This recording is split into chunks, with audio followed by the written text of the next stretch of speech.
3 more tips to help you close more.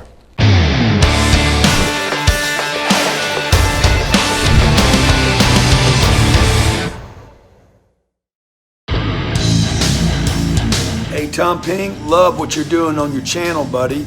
Super congrats.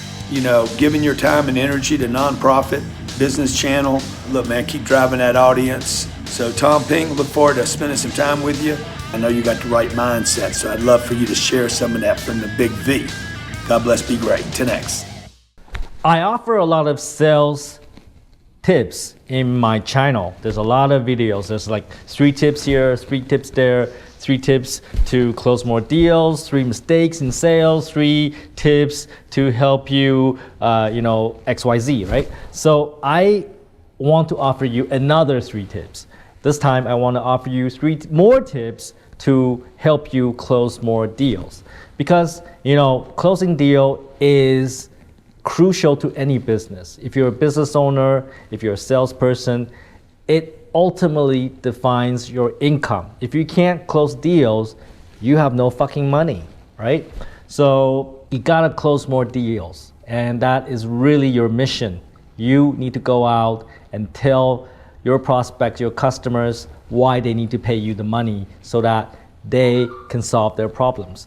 And you know that you believe in your product will help your prospect, your customers, solve their problems or help them save more money or help them make more money, right? So it is your job, your duty, your responsibility to close more deals. So today I'm gonna offer you 3 tips. And the tip number 1 is you need to make your customer feel that you are on their side. That is such a long sentence, but what I'm really trying to say is that you need to really support your customers, right? So what do I mean by that? What do I mean by that? Well,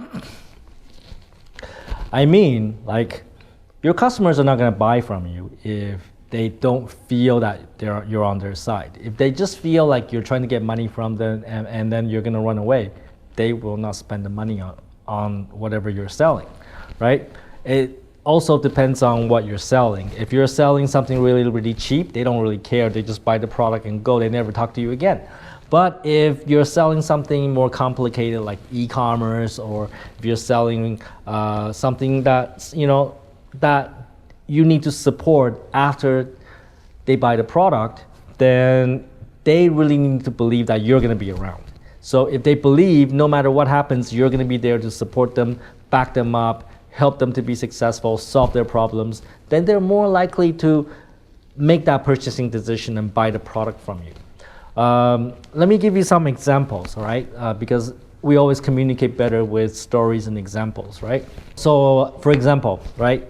I go on sales calls with my salespeople, and when I talk to prospects, I always tell them that we're gonna back them up. Like, I introduce my customer service head. I introduce the people that are gonna help them, make sure that they're successful, that they're gonna get support. I want to make them feel like that when they buy our product, there's a whole team of people behind it, that they will not be abandoned, right? That is very important.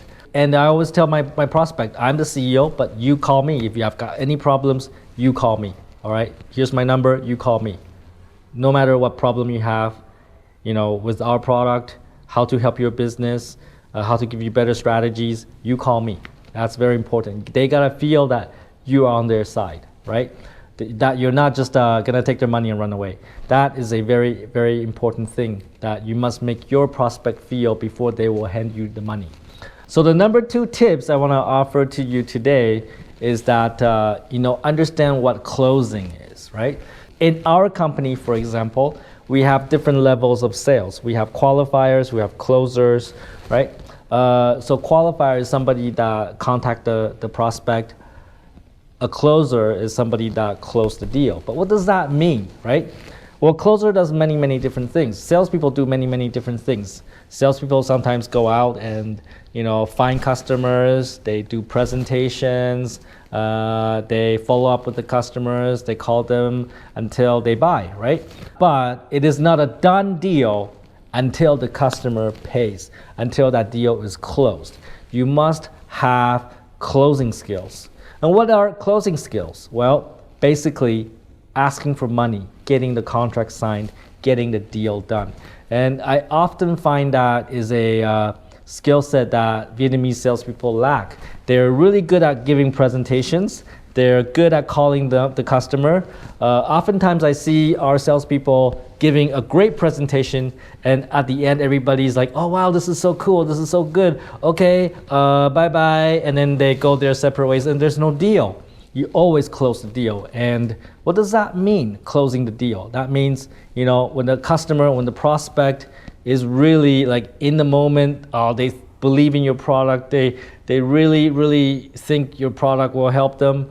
But like anyone, people don't like to make decisions because they're scared. They're scared to make the wrong decision, so people don't make decisions, right? And then you let them walk away.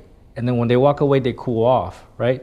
When they walk away, they are not as motivated to buy from you anymore. So what happens is, in a situation like that, you always close the customer. So what I would do, for example, right?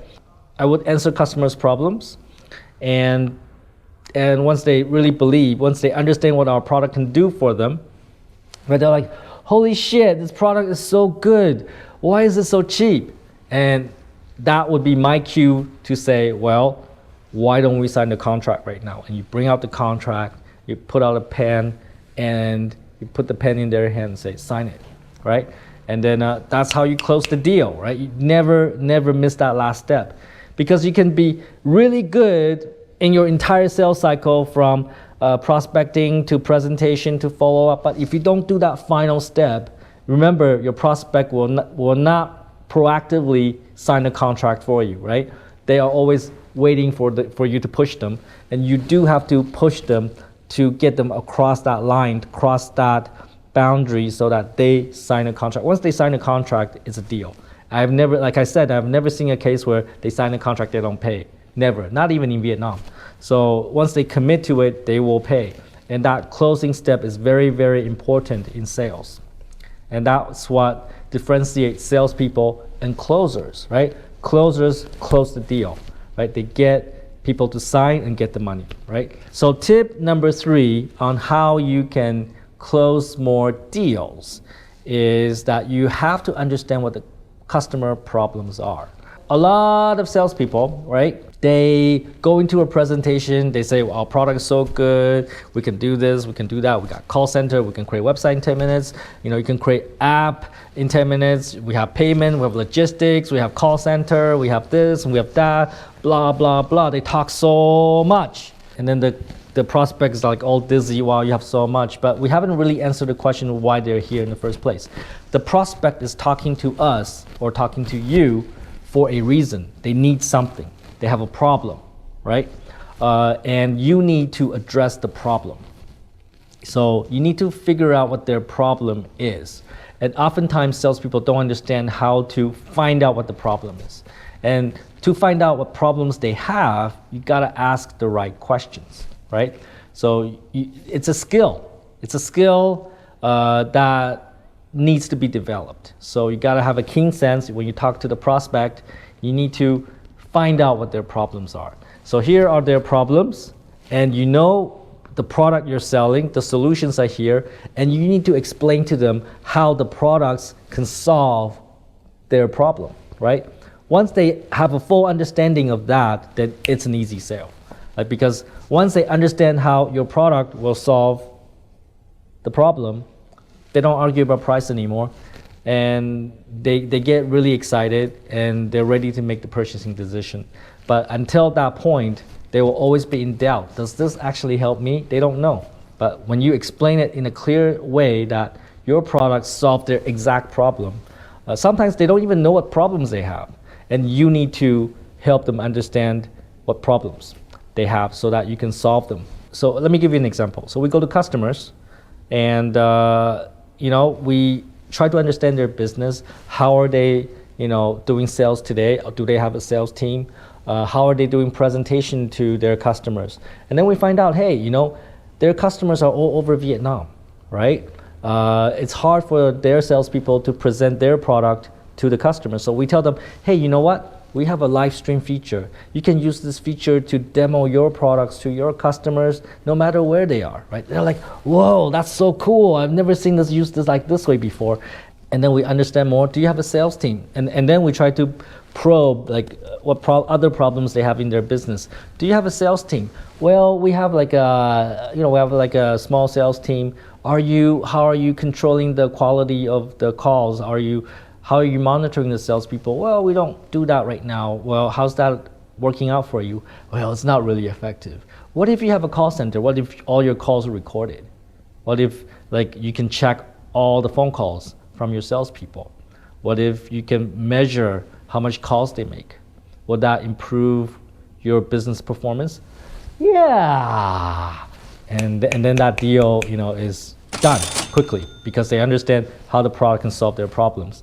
So once they understand, like we have all these features that solve their problems, sometimes they don't even realize they have these problems. And then you tell them, hey, you know, our product can solve all your problems. Once they make that connection, that deal can be closed very, very quickly. So I think that's 3 tips, right? I gave you 3 tips. So first tip is your customers must believe that you got their back and that you're going to support them for the long term. Number 2 tip is learn to close the customer, right? Learn how to close the deal. And the 3rd tip is understand what the problem customers have and solve their problems. Once they understand, they will buy. Because I'm such a nice person, I'm going to offer a 4th tip in this video. Wow. So the 4th tip that I'm going to offer to you is how to handle objections, right?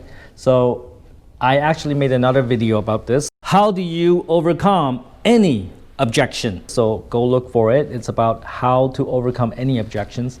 Basically, you got to be able to handle objections from your customers. They're always going to say some things like, I'm not interested, I don't have a need right now, I don't have the money right now, I gotta talk to my husband, I gotta talk to my CEO is traveling, you know, our company is, you know, gonna, you know, go IPO next week, or whatever the reason, right? They're gonna have a lot of reasons to object to your offer. And you gotta learn how to overcome those objections. And the best way that I like to overcome those objections are basically, you know, overcome the objections before they come up.